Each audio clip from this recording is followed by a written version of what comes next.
Hi friends, I am doctor Rajendran, CMO Deepam hospital. ഞാനിന്നിവിടെ പറയാൻ പോകുന്നത് ഓസ്റ്റിയോപൊറോസിസ്, അസ്ഥിശോഷണം എന്ന ഒരു അസുഖത്തെ പറ്റിയാണ്. ഇവിടെ bone mass as a whole കുറയുന്നു. അപ്പോൾ ബോണിൻ്റെ ശക്തി കുറയുന്നു. അത് കൂടുതലും പെട്ടെന്ന് ഒടിയാൻ സാധ്യത വരുന്നു. ഇതാണ് ഇവിടെ സംഭവിക്കുന്നത്.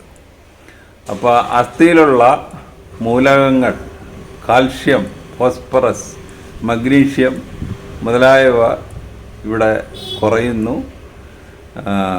ബോൺ മാസ് കുറയുന്നു. ഇതാണ് സംഭവിക്കുന്നത്. പലപ്പോഴും ഈ അസുഖം സിംറ്റം ഫ്രീ ആയിരിക്കും, യാതൊരു ലക്ഷണവും കാണത്തില്ല. എന്നിട്ട് ഈ അസ്ഥി എപ്പോഴെങ്കിലും ഒടിയുമ്പോഴാണ് നമ്മൾ അതിൻ്റെ ടെസ്റ്റുകളൊക്കെ ചെയ്യുമ്പോഴാണ് മനസ്സിലാക്കുന്നത് പുള്ളിക്ക് ഇങ്ങനെ ഒരു ഓസ്റ്റിയോപൊറോസിസ് അല്ലെങ്കിൽ അസ്ഥിശോഷണം ഉണ്ടായിരുന്നു എന്ന് മനസ്സിലാക്കുന്നത്. ഇതും കൂടുതലും വരുന്നത് ആർത്തവ വിരാമം എന്ന് പറഞ്ഞാൽ 45 വയസ്സ് 50 വയസ്സ് കഴിഞ്ഞ് ആണ് ആർത്തവ വിരാമം ഉണ്ടാകുന്നത്. ആ ആർത്തവ വിരാമം കഴിഞ്ഞ സ്ത്രീകളിൽ അല്ലെങ്കിൽ 60-65 വയസ്സ് കഴിഞ്ഞ പുരുഷന്മാരിൽ ആണ് ഇത് കണ്ടുവരുന്നത്. അതുപോലെ 75 വയസ്സ് കഴിഞ്ഞാൽ സ്ത്രീകൾക്കും പുരുഷന്മാർക്കും ഭേദമില്ല, രണ്ടുപേർക്കും ഒരേപോലെ ഇത് വരാനുള്ള ചാൻസ് ഉണ്ട്. ഇതിന് കാരണം ഈ സ്ത്രീ ഹോർമോണായ ഈസ്ട്രജൻ ഒരു പരിധിവരെ ഈ ഓസ്റ്റിയോപൊറോസിസിനെ തടയും. അതുപോലെ തന്നെ പുരുഷ ഹോർമോണായ ടെസ്റ്റോസ്റ്റിറോൺ. അപ്പോൾ സ്ത്രീ ഹോർമോൺ ആർത്തവത്തോടുകൂടി അതിൻ്റെ പ്രൊഡക്ഷൻ നിൽക്കുന്നു. അതുപോലെ പ്രായമാകുമ്പോൾ പുരുഷ ഹോർമോണും കുറയുന്നു. അപ്പോൾ ഈ മനുഷ്യർക്ക് ഈ ബോൺ മാസ് കൂടുന്ന ഒരു പ്രായമുണ്ട്. സ്ത്രീകൾക്കാണെങ്കിൽ അതൊരു 28 വയസ്സ് വരെ, ജനിച്ച് ആ കാലം തൊട്ട് 28 വയസ്സ് വരെ. അതുപോലെ പുരുഷന്മാർക്കാണെങ്കിൽ ഏകദേശം ഒരു 32-35 വയസ്സ് വരെ ഈ ബോൺ മാസ് കൂടുന്ന ഒരു പ്രായമാണ്. അതിനുശേഷം രണ്ട് സെക്സിനും ഈ ബോൺ മാസ് പതുക്കെ കുറയാൻ തുടങ്ങും. അപ്പോൾ ഇവിടെ ഈ ആർത്തവ വിരാമം ഉണ്ടായി കഴിയുമ്പോൾ സ്ത്രീകൾക്ക് ഈസ്ട്രജൻ പ്രൊഡക്ഷൻ ഇല്ല. അങ്ങനെ വരുമ്പോൾ സ്ത്രീകൾക്ക് ഇത് കുറച്ചുകൂടെ നേരത്തെ എന്ന് പറഞ്ഞു കഴിഞ്ഞാൽ ഒരു 45-50 വയസ്സ് കഴിഞ്ഞ് ഓസ്റ്റിയോപൊറോസിസ് വരാൻ സാധ്യത ഉണ്ട്. അപ്പോൾ ഈ ബോൺ മാസ് കുറയുന്ന പ്രക്രിയ കുറച്ചുകൂടെ ത്വരിതപ്പെടുന്നു. അതുപോലെ തന്നെ പുരുഷന്മാർക്ക് ആ പ്രായം കഴിയുമ്പോൾ ഈ ടെസ്റ്റോസ്റ്റിറോണിൻ്റെ അളവ് ഒക്കെ കുറഞ്ഞു വരുമ്പോൾ ഈ പറഞ്ഞ ബോൺ മാസ് കുറയുന്നത് കുറച്ചുകൂടെ ത്വരിതപ്പെടും. അപ്പോൾ ഓസ്റ്റിയോപൊറോസിസിൻ്റെ കാരണങ്ങൾ ഒന്നാമതായിട്ട് നമ്മളിപ്പോൾ ആൾറെഡി പറഞ്ഞു കഴിഞ്ഞു. ഈ ഈസ്ട്രജനും ടെസ്റ്റോസ്റ്റിറോണിനും ഇതിനെ കുറച്ച് ഈ ഓസ്റ്റിയോപൊറോസിനെ പ്രൊട്ടക്റ്റ് ചെയ്യാനുള്ള ഒരു കഴിവുണ്ട്. അപ്പോൾ ഈ ആർത്തവം വിരാമം വന്നു കഴിയുമ്പോൾ ഈ ഈസ്ട്രജൻ സ്ത്രീകളിൽ ഇല്ല. അപ്പോൾ അവർക്ക് ഈ ഓസ്റ്റിയോപൊറോസിസ് വരുന്ന ആ പ്രക്രിയ ത്വരിതപ്പെടുന്നു. അതുപോലെ തന്നെ പുരുഷന്മാരിൽ ഈ ടെസ്റ്റോസ്റ്റിറോണിൻ്റെ അളവ് ഒരു 60-65 വയസ്സ് കഴിയുമ്പോൾ കുറയുന്നു. അവിടെയും ഈ അസ്ഥി ശോഷണം ഉണ്ടാകാൻ സാധ്യത കൂടുന്നു. അതുപോലെ തന്നെ ഈ ഹോർമോൺ ഇല്ലാതെ, സ്ത്രീകളിൽ ഹോർമോൺ ഇല്ലാതെ വരുന്ന വേറൊരു കണ്ടീഷൻ എന്ന് പറഞ്ഞാൽ സർജിക്കൽ റിമൂവൽ ഓഫ് ഓവറി. അവരുടെ ഈ ഓവറി ഏതെങ്കിലും കാരണവശാൽ സർജറി കൊണ്ട് എടുത്ത് കളഞ്ഞിട്ടുണ്ടെങ്കിൽ അവിടെയും ഈ ആർത്തവ വിരാമം ആൾറെഡി ആയിക്കഴിഞ്ഞു. അപ്പോൾ വളരെ കുറേക്കൂടെ നേരത്തെ ഈ ഓസ്റ്റിയോപൊറോസിസ് വരാൻ സാധ്യത അവർക്കുണ്ട്. അത് ഈ സർജിക്കൽ മീനപ്പോസ് എന്നാണ് അതിന് പറയുന്നത്. പിന്നൊരു ഘടകം പാരമ്പര്യം. ഈ ഓസ്റ്റിയോപൊറോസിസിൻ്റെ ഹിസ്റ്ററിയുള്ള ഫാമിലിയിൽ ജനിക്കുന്നവർക്ക് ഓസ്റ്റിയോപൊറോസിസ് വരാൻ സാധ്യത കൂടുതലുണ്ട്. പിന്നെ റേസ്, ഈ ഏഷ്യൻ റേസിന് ഈ ഓസ്റ്റിയോപൊറോസിസ് വരാനുള്ള സാധ്യത കൂടുതലാണ്. അടുത്തതായിട്ട് ചില എൻഡോക്രൈൻ ഗ്രന്ഥികളുടെ കൂടുതൽ ഉണ്ടാകുന്നതെന്ന് പറഞ്ഞു കഴിഞ്ഞാൽ ഹൈപ്പർ തൈറോയിഡിസം, തൈറോടോക്സിക്കോസിസ്. അപ്പോൾ ഇതിൽ ഓസ്റ്റിയോപൊറോസിസിന് സാധ്യത കൂടുതലാണ്. അതുപോലെ തന്നെ ഹൈപ്പർ പാരാതൈറോയിഡിസം, ഇവിടെയും ഓസ്റ്റിയോപൊറോസിസ് വരാൻ സാധ്യത കൂടുതലാണ്. പിന്നെ വയറ് സംബന്ധമായിട്ടുള്ള ചില കാര്യങ്ങൾ, ഒന്നാമത് മാൽ അബ്സോർപ്ഷൻ സിൻഡ്രോം എന്ന് പറയും. നമ്മുടെ അബ്സോർപ്ഷൻ, ഈ നമുക്ക് വേണ്ട കാൽഷ്യം, വിറ്റാമിൻ ഇതൊന്നും വേണ്ട രീതിയിൽ അബ്സോർവ് ചെയ്യുന്നില്ല. അതുപോലെ തന്നെ ചില ലിവർ ഡിസീസുകൾ ഈ ഓസ്റ്റിയോപൊറോസിനെ കൂട്ടുന്നു. ചില മരുന്നുകൾ, സിസ്റ്റമിക് സ്റ്റിറോയിഡ്സ് ഉപയോഗിക്കുന്നത് ഓസ്റ്റിയോപൊറോസിനെ ത്വരിതപ്പെടുത്തും. അതുപോലെ തന്നെ അമിതമായിട്ടുള്ള പുകവലി, അമിതമായ മദ്യപാനം, ഇതും ഓസ്റ്റിയോപൊറോസിസിനെ ത്വരിതപ്പെടുത്തുന്ന ഘടകങ്ങളാണ്.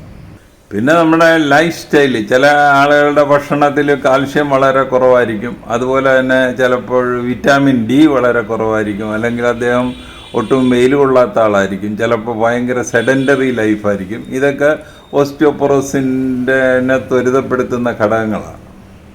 അതുപോലെ തന്നെ വളരെ ചെറിയ ലോ ബോഡി വെയ്റ്റ് ഉള്ള ആളുകൾ, അല്ലെങ്കിൽ ലോ ബോഡി ഫ്രെയിമുള്ള ആളുകൾക്ക് ഓസ്റ്റിയോപൊറോസിസ് വരാൻ സാധ്യത കൂടുതലാണ്. അതുപോലെ കാപ്പിയുടെ അമിത ഉപയോഗം ഓസ്റ്റിയോപൊറോസിസ് വരുത്തും എന്ന് ചില പഠനങ്ങളുണ്ട്. അതുപോലെ റുമറ്റോയ്ഡ് ആർത്രൈറ്റിസിൽ ഓസ്റ്റിയോപൊറോസിസ് വരാൻ സാധ്യത കൂടുതലാണ്. അപ്പോൾ ഇതൊക്കെയാണ് ഓസ്റ്റിയോപൊറോസിസ് വരാനുള്ള കാരണങ്ങൾ. ഇനി ഇതിൻ്റെ ലക്ഷണങ്ങൾ, ഇതൊരു എസിംപ്റ്റമാറ്റിക് ആയിരിക്കും. എന്ന് പറഞ്ഞു കഴിഞ്ഞാൽ ഇവിടെ വലിയ രോഗലക്ഷണങ്ങളൊന്നും കാണണമെന്നില്ല.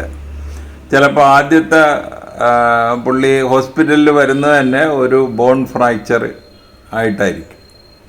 സാധാരണ ഒടിയുന്ന അസ്ഥികൾ ഏതൊക്കെയാണെന്ന് വെച്ച് കഴിഞ്ഞാൽ, ഒന്ന് ഈ കൈയുടെ ഈ ഭാഗത്ത്, അതിന് കോളിസ് ഫ്രാക്ചർ എന്ന് പറയും, ഈ ഭാഗം ഒടിയുന്നത്.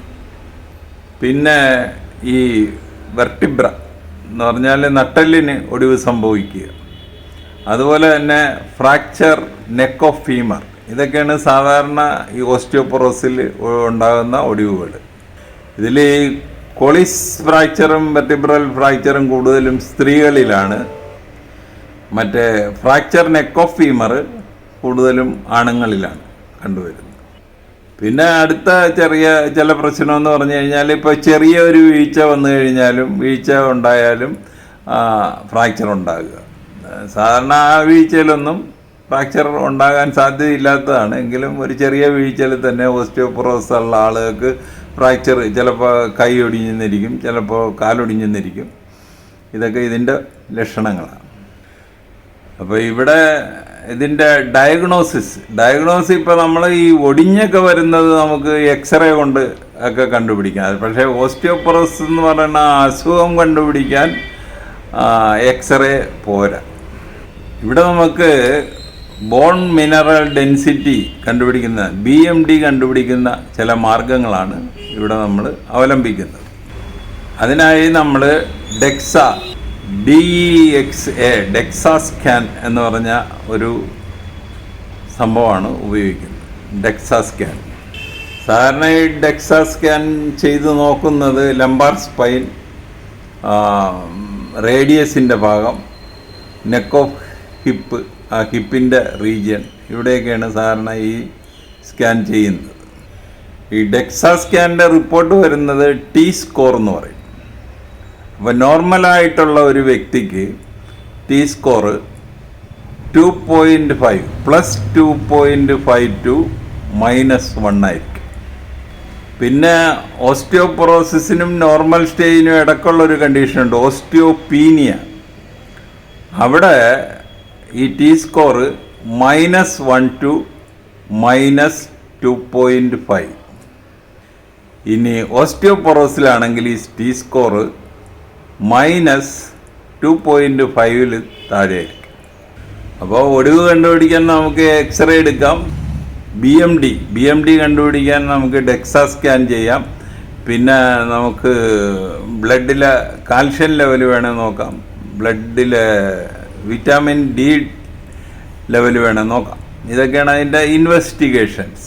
അപ്പോൾ treatment of osteoporosis: decreased consumption of common salt, stop smoking, അതുപോലെ തന്നെ stop alcohol, avoid animal food except milk. ഈ പാലൊഴിച്ചുള്ള മറ്റുള്ള ആനിമൽ ഫുഡുകൾ അവോയ്ഡ് ചെയ്യുക. ഈ ഇറച്ചി, പോത്തിറച്ചി, ആട്ടിറച്ചി അതുപോലുള്ള സംഗതികൾ. അതുപോലെ calcium supplements, vitamin D supplements, ഇത് രണ്ടും കൂടെയുള്ള സപ്ലിമെൻറ്റ്സും അവൈലബിളാണ്. അതുപോലെ തന്നെ നല്ല എക്സർസൈസ്, ഇതൊക്കെയാണ് ഇതിൻ്റെ മാനേജ്മെൻറ്റിൻ്റെ ഭാഗങ്ങൾ. Management of osteoporosis. അപ്പോൾ ഇതിനെ ഈ ഓസ്റ്റിയോപൊറോസിനെ ഒരു പരിധിവരെ നമുക്ക് നീട്ടിക്കൊണ്ടുപോകാൻ പറ്റും. അപ്പോൾ അതിനെന്താണ് ചെയ്യേണ്ടതെന്ന് പറഞ്ഞു കഴിഞ്ഞാൽ നമ്മുടെ ചെറുപ്രായത്തിൽ നല്ലപോലെ എക്സർസൈസ് ചെയ്യുക എന്ന് പറഞ്ഞു കഴിഞ്ഞാൽ ആ ബോണിന് തിക്നെസ് ഉണ്ടാകുന്നൊരു പ്രായമുണ്ടല്ലോ. സ്ത്രീകൾക്ക് 28 വയസ്സ് വരെ, പുരുഷന്മാർക്ക് 32. ആ പ്രായത്തിൽ നല്ലപോലെ എക്സർസൈസ് ചെയ്ത് കഴിഞ്ഞാൽ ഈ ബോൺ തിക്നെസ് കുറേ കൂടെ കൂടിയിരിക്കും. ആ എക്സർസൈസ് തന്നെ നമ്മൾ കണ്ടിന്യൂ ചെയ്തുകൊണ്ട് പോവുക. അപ്പോൾ നമുക്ക് ഈ ഓസ്റ്റിയോപൊറോസിസ് കുറേ കൂടെ പ്രായമായി കഴിഞ്ഞിട്ട് നമുക്ക് വരത്തുള്ളൂ. അതുപോലുള്ള ആവശ്യത്തിന് കാൽഷ്യമുള്ള ഭക്ഷണങ്ങൾ, അതുപോലെ തന്നെ വിറ്റാമിൻ ഡി ഉള്ള ഭക്ഷണങ്ങൾ, അതുപോലെ തന്നെ കുറച്ച് അധികം വെയിൽ കൊള്ളുക. വെയിൽ കൊള്ളുന്നത് വിറ്റാമിൻ ഡി ഉണ്ടാകാൻ വളരെ നല്ലതാണ്. അപ്പോൾ ഇതൊക്കെയാണ് സാധാരണ ഓസ്റ്റിയോപൊറോസിനെ പറ്റി നമുക്ക് പറയാനുള്ള കാര്യങ്ങൾ. അപ്പോൾ ഈ വീഡിയോ ഒന്നിട്ട് കാണുക. കണ്ടിട്ട് ഇഷ്ടപ്പെട്ടുവെങ്കിൽ ഞങ്ങളുടെ ചാനൽ സബ്സ്ക്രൈബ് ചെയ്യുക. വേറൊരു വീഡിയോ ആയിട്ട് നമുക്ക് വീണ്ടും കാണാം. Thank you.